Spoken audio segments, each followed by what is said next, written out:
সার্থকের পাতা খেলায় এবার বাজি উল্টে দিল স্রোত। হ্যাঁ বন্ধুরা, ভিডিওতে লাইক দিয়ে দেখতে থাকুন। স্রোত বলতে থাকে যে সার্থক, আর তুমি কি মনে করছো যে তুমি একাই বড় খুব পাকা খেলোয়াড়, তাই না?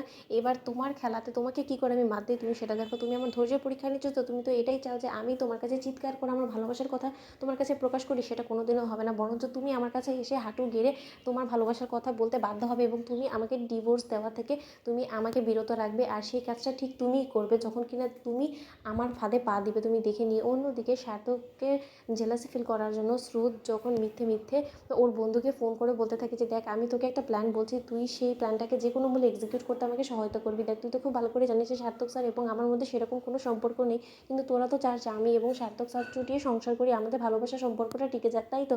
তাহলে সার্থক স্যারের মনে ভালোবাসাটা আমার জন্য ঠিক কতটুকু আছে সেই পরীক্ষা নেওয়ার জন্যই তোর একটা হেল্প চাই। ঠিক সেই মুহূর্তে স্রোতের বন্ধু বলতে থাকে যে এটি কী হেল্প বল। তখন স্রোত বলতে থাকে যে রাত হলেই তুই আমাকে ফোন করে এমনভাবে আমার সাথে দৃষ্টিভঙ্গি করে কথা বলার চেষ্টা করবি যাতে কিনা সার্থক স্যার এটা বুঝতে পারে যে আমি নতুন বয়ফ্রেন্ডের সাথে কথা বলছি এবং সে আমাকে খুব ভালোবাসে এবং যত শীঘ্রই সম্ভব আমরা এই সম্পর্কটাকে আমাদের বিয়ে সম্পর্কে পরিণত করতে চাই, এরকম একটা ভাব নিয়ে তুই আমার সাথে কথা বলবি। ঠিক সেই মুহূর্তে স্রোতের বন্ধু বলতে থাকে যে দেখ, এই বিষয়টা বড্ড বেশি রিস্কি হয়ে গেল না, কারণ সার্থক স্যার তো আমার ভয়েসটা যদি চেনে ফেলে তাহলে তো লক্ষ্যে থাকবে না। তখন স্রোত বলতে থাকে যে তুই তো আমার কাছে আমার ফোনে কথা বলবি, তাহলে সার্থক স্যার কী করে তোর ভয়েস শুনবে বলতো?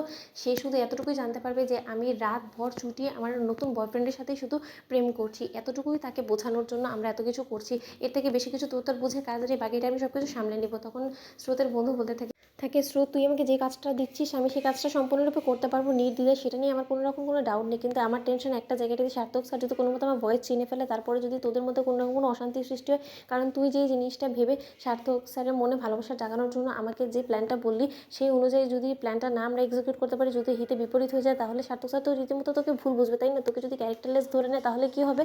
তখন স্রোত বলতে থাকে যে দেখ, ভালোবাসার যুদ্ধে যখন নেমেছি তাহলে একটু একটু রিস্ক তো নিতেই হবে, হয় আর নয় পার কিছু একটা হবে, কারণ এরকম করে রিস্ক না নিলে আমি এরকম করে হাতে হাত দিয়ে বসে থাকলে অনেকটা দেরি হয়ে যাবে, তাই না রে?